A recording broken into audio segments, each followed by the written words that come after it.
Students, आज का topic है कोरोजन, जो कि 10th क्लास के लिए है और 10th क्लास के चैप्टर फर्स्ट का टॉपिक है। In this topic we will discuss about what is corrosion,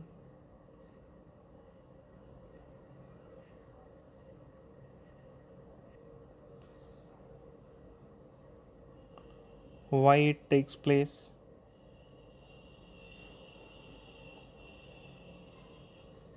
how can we prevent corrosion, prevention पढ़ेंगे हम, एंड इनके अलावा एक टॉपिक और पढ़ेंगे जिसको हम कहते हैं rancidity. This is the lecture 5. You can also visit lecture 1 to lecture 4 in my channel. And अगर आपने अभी तक मेरे चैनल को सब्सक्राइब नहीं किया है तो उसे सब्सक्राइब कर लें। उससे आपको रेगुलर अपडेट्स मिलती रहती हैं, क्योंकि मैं NCERT के सॉल्यूशंस भी डालता रहता हूँ और बाकी बहुत सारी चीज़ें जो आपको वहाँ पर मिलेंगी और जो कि एग्ज़ाम रिलेटेड काफ़ी यूज़फुल एंड बेनिफिशियल हैं। So let's start. Corrosion.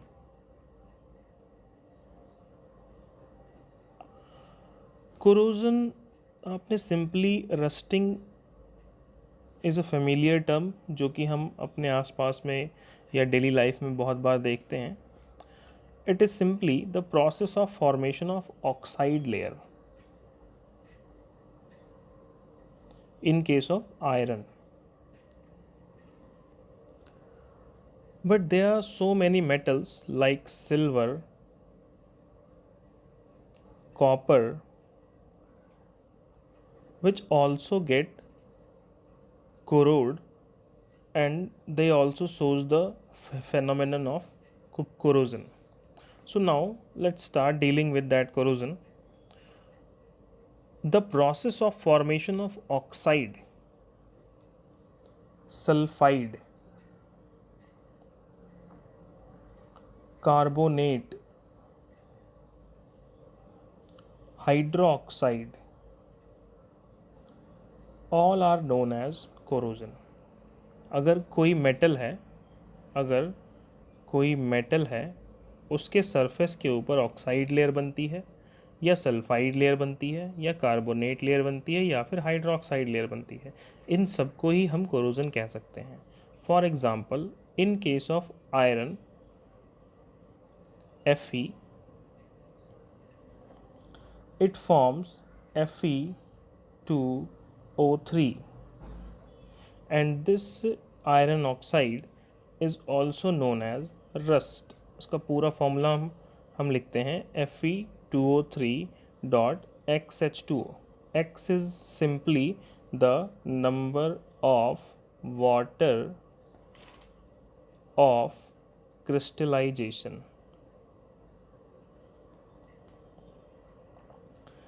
Now इसके बारे में बाद में बात करेंगे, वाटर ऑफ क्रिस्टलाइजेशन क्या होता है।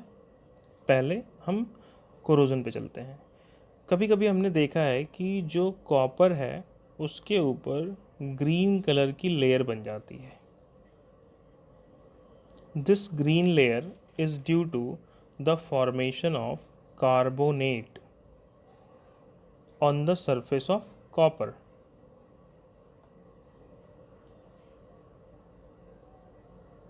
आप चाहें तो वीडियो को पॉज करके अपना नोट्स भी बना सकते हैं साथ साथ में। Now when copper combines with carbon dioxide, it forms a carbonate layer.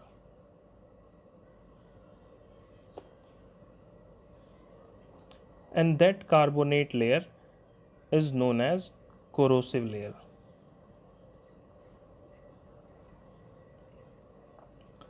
In case of silver, sometime we see that silver have a black coating on itself, on its surface.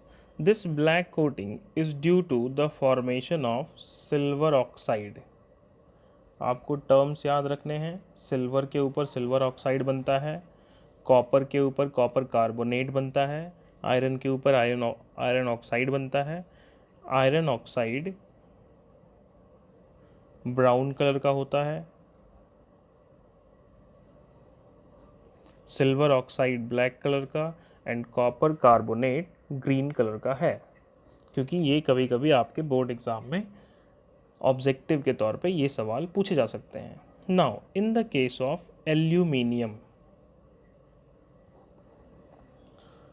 बहुत बार हमने ऐसा भी देखा है कि एल्यूमिनियम के जो भी आर्टिकल्स हैं या फिर वो किचन से रिलेटेड हो या फिर कुछ भी और, वो जब खरीदे जाते हैं तो उसके ऊपर एक शाइनिंग होती है, shining on its surface, but with time ये डलनेस में चेंज हो जाती है। This dullness is due to the formation of Al2O3, that is aluminium oxide.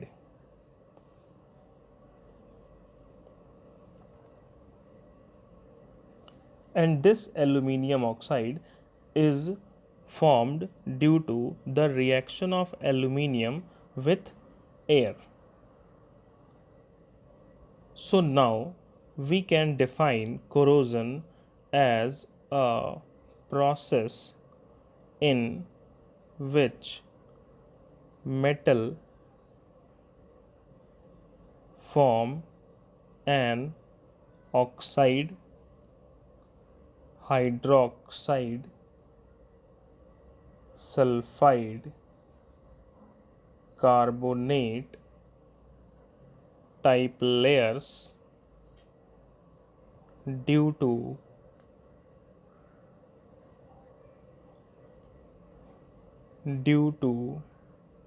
reaction with air, water or moisture.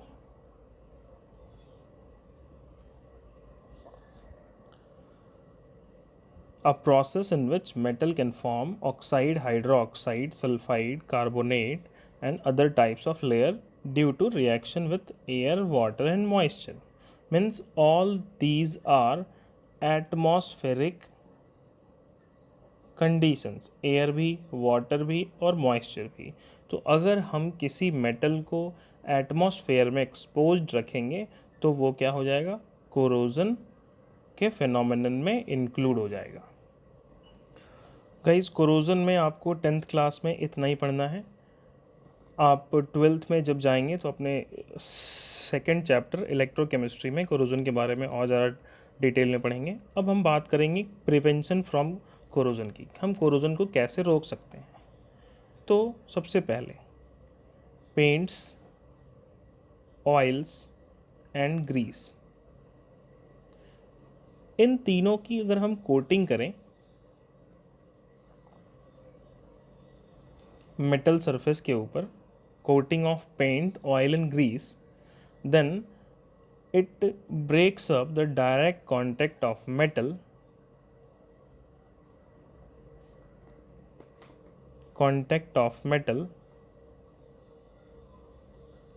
with atmosphere. तो सबसे पहला मेथड ये हो गया। Now second one, a very famous method known as galvanization, also known as sacrificial protection.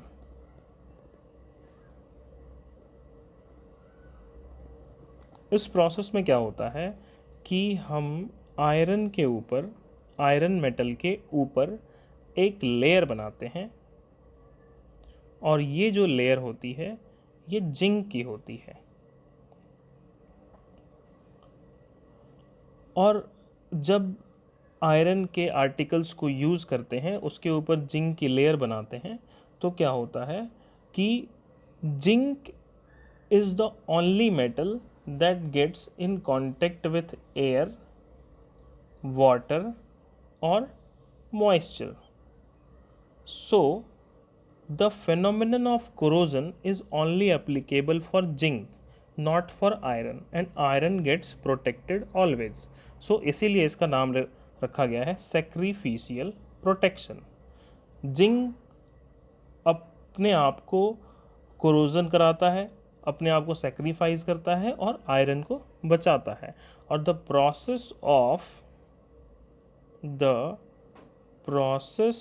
Of coating of zinc over iron is known as galvanization.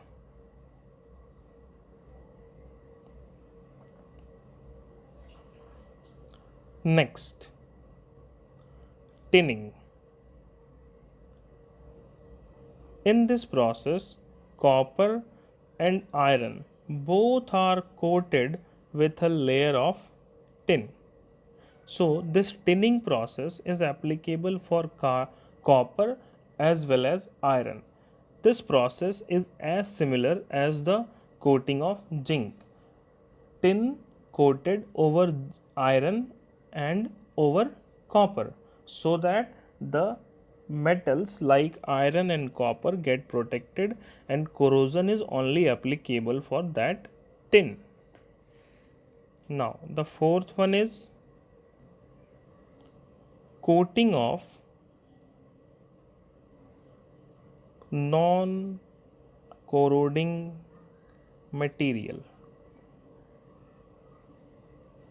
Metals के ऊपर अगर non corroding material की कोटिंग लगाई जाएगी तो कोरोजन से बचा रहेगा मेटल. और नॉन कोरोडिंग मटेरियल कौन कौन से हैं? निकल एंड क्रोमियम.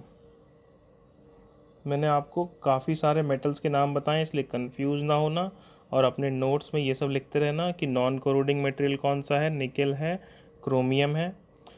टिनिंग में कौन सा यूज़ करते हैं? टिन यूज़ करते हैं. गैल्वेनाइजेशन में क्या यूज़ करते हैं? गैल्वेनाइजेशन में जिंक यूज़ करते हैं. ये सारी चीज़ें आप नोट्स में लिख लीजिएगा, उससे आपको रिवाइज करने में काफ़ी फ़ायदा होगा. Now next, the fifth one.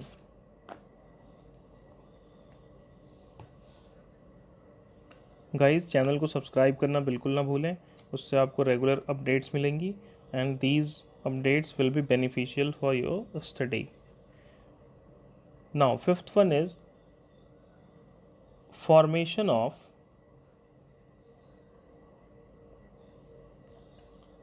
coating, formation or coating of materials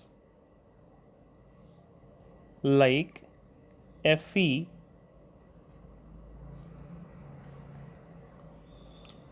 PO4, iron phosphate. This is a very stable metal, stable chemical. This is a very stable chemical and very hard, or you can say very tough to dissolve. So अगर ये dissolve नहीं होगा तो फिर corrosion is not possible.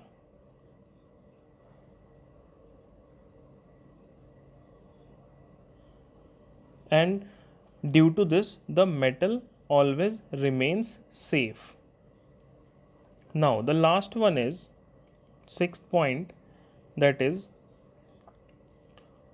protection by anti rust solution. Guys, ये सबसे important point है कि जो H+ आयन होता है, मतलब जो एसिडिक मीडियम है, ये ज़्यादा रिस्पॉन्सिबल है कोरोजन के लिए.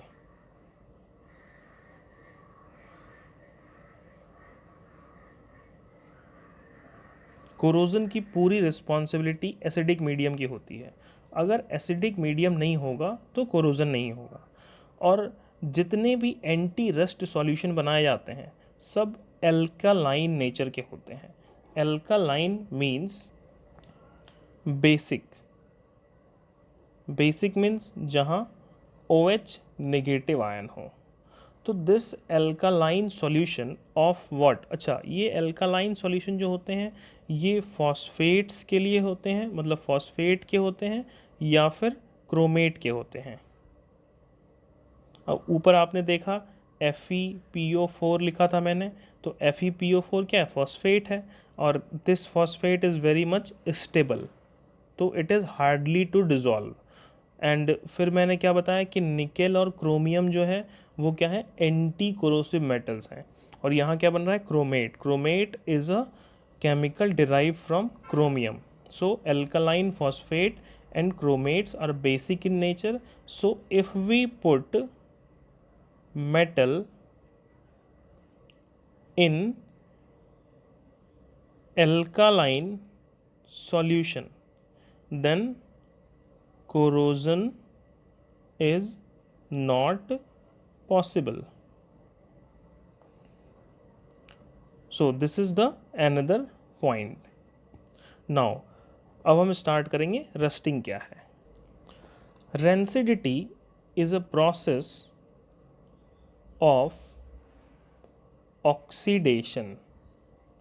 You all know what is oxidation? The formation of compounds with higher oxidation state or addition of oxygen. अगर ऑक्सीडेशन आपको नहीं पता है तो लेक्चर 4 का वीडियो देखिए, उसमें मैंने ऑक्सीडेशन के बारे में बताया हुआ है। Now rancidity is process of oxidation of what, of fats, oils, और you can say simply food materials. बहुत बार हमने क्या देखा है कि फूड मटेरियल जो हैं उनका टेस्ट चेंज हो जाता है, वो फ्लफ़ी हो जाते हैं, या फिर मतलब दे आर नॉट यूजफुल। तो ये क्यों होता है, ये इसलिए होता है क्योंकि उनके अंदर ऑक्सीडेशन प्रोसेस होने लगता है। इसको रोकने के लिए हम एंटीऑक्सीडेंट्स का यूज़ करते हैं। You can define that rancidity is a process of oxidation of fats, oil and foods, and to prevent rancidity we use antioxidant, and these antioxidants are vitamin C, vitamin E, vitamin C के अंदर ascorbic acid मिलता है, vitamin E के अंदर tocopherol मिलता है। अब आप सोच रहे होंगे एस्कॉर्बिक एसिड और टोकोफेरॉल ऐसा क्या कर देते हैं कि उनके अंदर एंटीऑक्सीडेंट वाली प्रॉपर्टी जनरेट हो जाती है। तो गाइस 10th क्लास के लेवल पे आप उतना नहीं जान पाएंगे, अगर फिर भी आप जानना चाहते हैं तो मैं आपको बता देता हूँ। इनके पास एक रिएक्टिव हाइड्रोजन एटम होता है जिसको कि अल्फ़ा हाइड्रोजन कहते हैं। बस आप इतना नाम याद रखिए क्योंकि इससे ज़्यादा आपके लेवल से कुछ ज़्यादा ही हो जाएगा। आप बस ये याद रखिए कि एंटीऑक्सीडेंट के तौर पे विटामिन सी यूज़ कर सकते हैं और विटामिन ई यूज़ कर सकते हैं। Now next thing is that कि हम नाइट्रोजन गैस का भी यूज़ करते हैं। बहुत बार हमने देखा है कि जो चिप्स के पैकेट होते हैं या फिर कोई भी मार्केटेड मटेरियल होता है वो थोड़ा सा फूला हुआ होता है। क्यों? क्योंकि उसके अंदर नाइट्रोजन भरी होती है। अब नाइट्रोजन क्या है, 9th क्लास में हमने पढ़ा है कि नाइट्रोजन और दूसरे नाइट्रोजन के बीच में ट्रिपल बॉन्ड होते हैं। ट्रिपल बॉन्ड होने का nitrogen is very very stable on room temperature.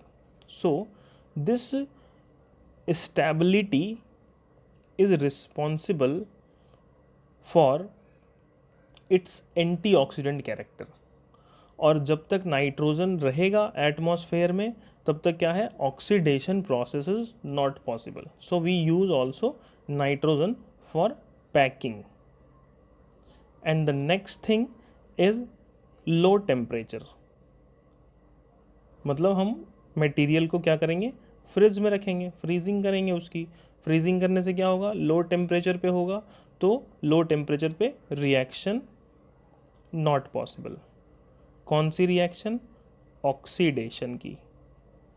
So that's why the process of rancidity not takes place. Okay guys, thank you for watching this video. अगर आपको video अच्छा लगा हो तो इसको लाइक कीजिए, शेयर कीजिए, चैनल को सब्सक्राइब कीजिए, अपने फ्रेंड्स को बताइए कि उनको भी इसके बारे में पता लग सके। Now you can also visit my Facebook page for live classes and videos also. If you need any kind of notes, you can simply WhatsApp me on my number, that is 79038322124. Okay guys, thank you for your precious time.